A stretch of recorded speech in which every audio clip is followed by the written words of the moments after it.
Let's dive into the recap of Carl Weber's The Family Business, Season 5, Episode number 2.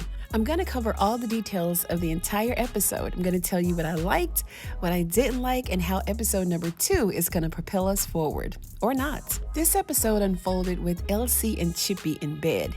And Chippy woke Elsie up, to do the Mary thing. And Elsie brushed her off. He told her to wait until tomorrow because he was tired. And Chippy was like, well, that's the same excuse you gave me on yesterday. And the way that Elsie looked after telling her this, we knew that it had to be something more than him just being tired.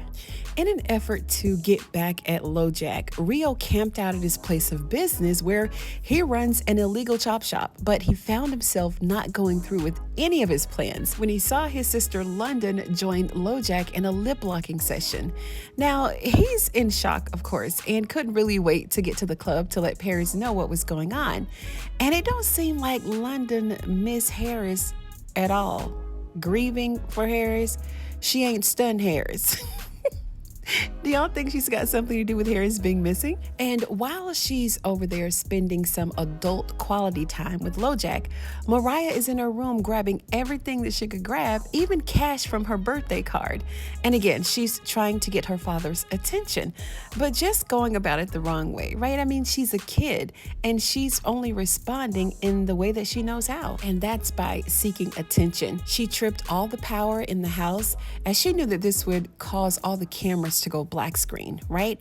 And then she made her getaway. Sonia is in the kitchen having her morning oatmeal, crying. When Nene asked her what was wrong, she confided in Nene, right? And she told her that Junior thinks that she's being unsupportive. But Nene told her not to worry about it at all and that Junior is going to eventually come around. And speaking of Junior, party is over for him. Donna is on her way home. And the Bobbsey twins here, they've got to go. And just judging by the conversation that they're having, the whole idea to have them over at your mom's house was not the smartest move. And I'm just wondering why they're not in the bed. Like, did they all just pass out right there on the couch? Because I know Junior ain't putting it down like that on the couch.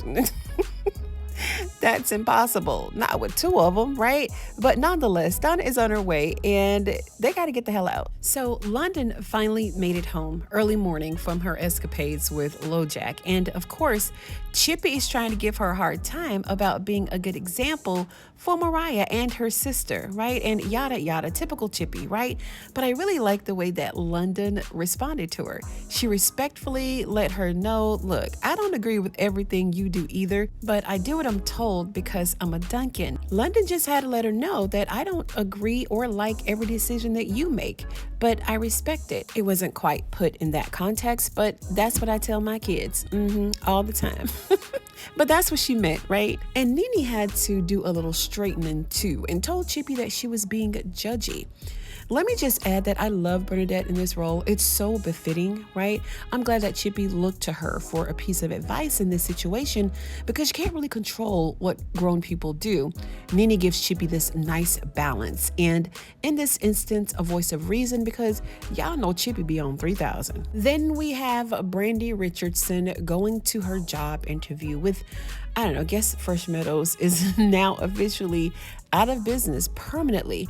She was there to interview with Dr. Wilson and found out that LC retired the doctor and gave the entire staff a week off. He replaced the doctor with Brandy and surprised her with the news about her new business. Of course, this made Brandy very happy, and Elsie had to ask her why she never took the money that was being offered to her when they were at Fresh Meadows. And she explained to him that she really didn't believe Elsie, right? She didn't believe he had that bag like that, so she declined it. She then went on to tell him that she really wanted to do good with people, right? And to get a fresh start at Fresh Meadows. So she really wasn't there for the money. She couldn't thank Elsie enough for this generous gift, and Elsie felt that it's the least that he could do for saving his life. And Elsie is always in the habit of just giving people businesses. Y'all remember when he wanted to give Curtis, his nephew, a bounty hunting business and he declined it? So Elsie just handing out bags and checks always, like Duncan style. She offered to do what she could for Elsie and wanted to help him in any way that she could. So Elsie opened up about his issues in the bedroom. And although she attributed it to all the medications, the electroshock therapy, and the stress that he endured at Fresh Meadows, she ordered him some blood work, recommended a little weed, and some jumping jacks. No, I'm joking, but she did order the blood work, some natural herbs, and told him to exercise. Back at the Duncan mansion, London discovered that Mariah had jumped ship, and while in a panic and telling Chippy, Raven called to let her know that Mariah came to her house earlier looking for her dad. And Raven also suspects that London has something to do with Harris being missing. She told her that Mariah wasn't at home and that Harris was now her problem. And it turns out that Mariah is at the hotel in Bayshore, stuck, alone, scared. And now she wants Nevada to come and pick her up. Listen, if one more person called Nevada to pick them up, they might as well give him a tuxedo and a driver's hat because he's going to need a new role as an Uber driver. He picked up Rio and Chippy. He had to pick up Orlando from the airport, and now he's picking up Mariah. I wonder if anybody giving him any gas money. Y'all know how we are about that gas money. She confided in Nevada and told him that she thinks that London killed Harris because he's missing, and she saw London put a gun to his head. Now, Nevada had to explain to her that people do things out of anger and that London loved her too much to take her father out like that. And I'm sitting here thinking, girl, you don't know your mama like we know your mama. And she probably got everything to do with Harris being missing. I can feel it in my spirit. Now, we all know that Duncan Motors is a front for all the dope that they push, right? But never in a million years did I think that they'd be using drugs on each other. Chippy laced Elsie's blueberry muffin with some Viagra, and it didn't work. The active ingredient was probably ineffective because of all the sugar that's in that muffin, but I don't know. She's letting Nene know that she ain't ready to give up their healthy sex life, but at this point, she really doesn't know what to do. At the heart of the episode, we make our way over to Brandon and his trigger-happy friend here. Brandon's mom found out about the carjacking, and they took Brandon's car keys and demanded that he come home immediately, right? And his home is down south somewhere, by the way. And how old they is. They look young, but they're not that young where your mama got to still tell you what to do, right?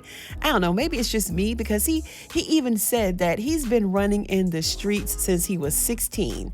So I'm like, well, how old are you now? And never heard of the Duncans, right? So drop me a comment below if you know how old they are. But turns out Triggerfinger's mom is in the hospital and in need of a transplant, but they don't have the money to pay for that.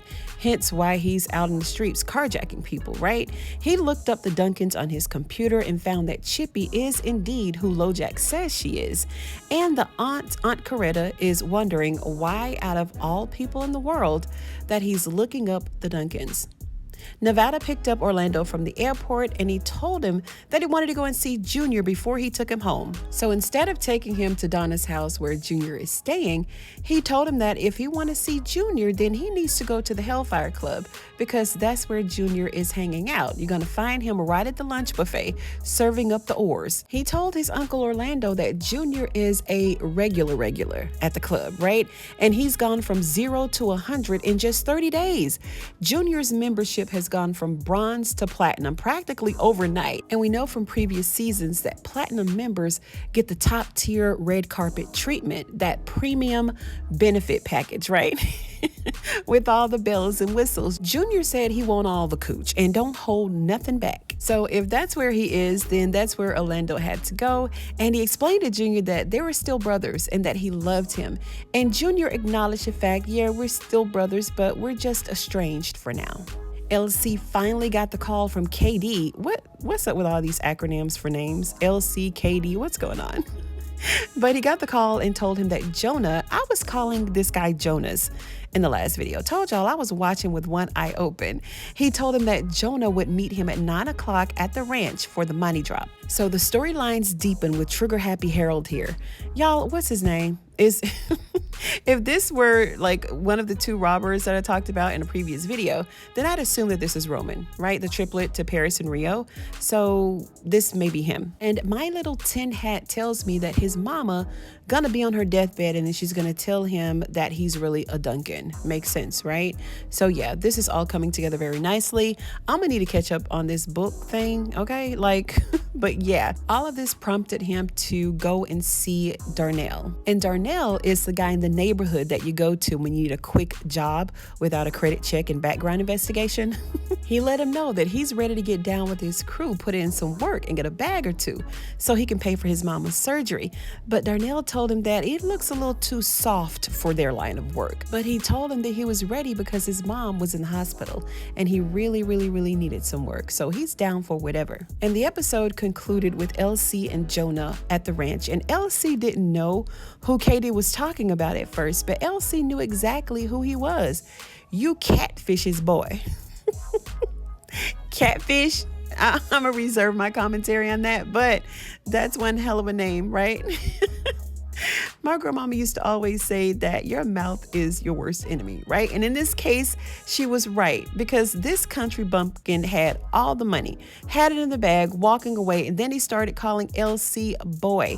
And LC lit him up right then and there, no questions asked. This fool wanted LC to pay him $1 million a month. See, greedy people gonna always be greedy, and it will never stop. And we all know that when other people in the circle found out what was going on, that LC's giving out bags, what do you think they were going to do? They were going to have their hands out too. So LC had to take Catfish's son out of his misery. He had no choice. Now, my 2 cents on this episode is better summed up on my Instagram comment under Darrin's post, aka Orlando. He asked fans to leave a message, and for some reason I think, well, matter of fact, he did edit this comment because initially he asked the question, did you watch the episode? So I responded, of course I watched. Are you kidding me? Great job and congratulations to everyone. Everything from the storylines, the acting, the set design, to the music score. Don't really know what happened in episode 2. I kind of do because I know the music composer, but we still rocking with it. To the wardrobe, the hair, and the makeup, the family business is unmatched, period. And I must say that I loved the gold and crystal encrusted coffee pot that London used to pour her coffee. Oh my gosh, I fell in love like right there, right then and there on the spot. If you know where I can find one of these, please let me know because I must have one. It's a must. So I liked it all, you guys. I mean, except for this one thing. The final scene, this overly bloody ketchup hand from Catfish here. There was no blood dripping or trailing from his hand like it should have been. It was just kind of plastered on there, and I don't know, maybe it dried up or something. But it was a really quick camera cut, camera cut from LC then to the ketchup hand. There was no build up to the fall. Like, he just fell and put the ketchup hand on his chest. I don't know, like it was just one of those silent movies where there was just a lot of acting and no words. That's what this reminded me of. But of course, overall, it was 100. Like, I loved it. I always love this show, no matter which episode or season that we're in. And this episode, of course, falls right in line with episode 1. And I'm sure episode 3 is going to be likewise the same. So that's it for me, you guys. If you like this video, give it a thumbs up. I'd appreciate it. And if you're a fan of Carl Weber's The Family Business like I am, then go ahead and sub to the channel for more videos just like this one. Thank you so much for watching this recap, guys, on Ruthless TV. And I'm going to see you on the next one.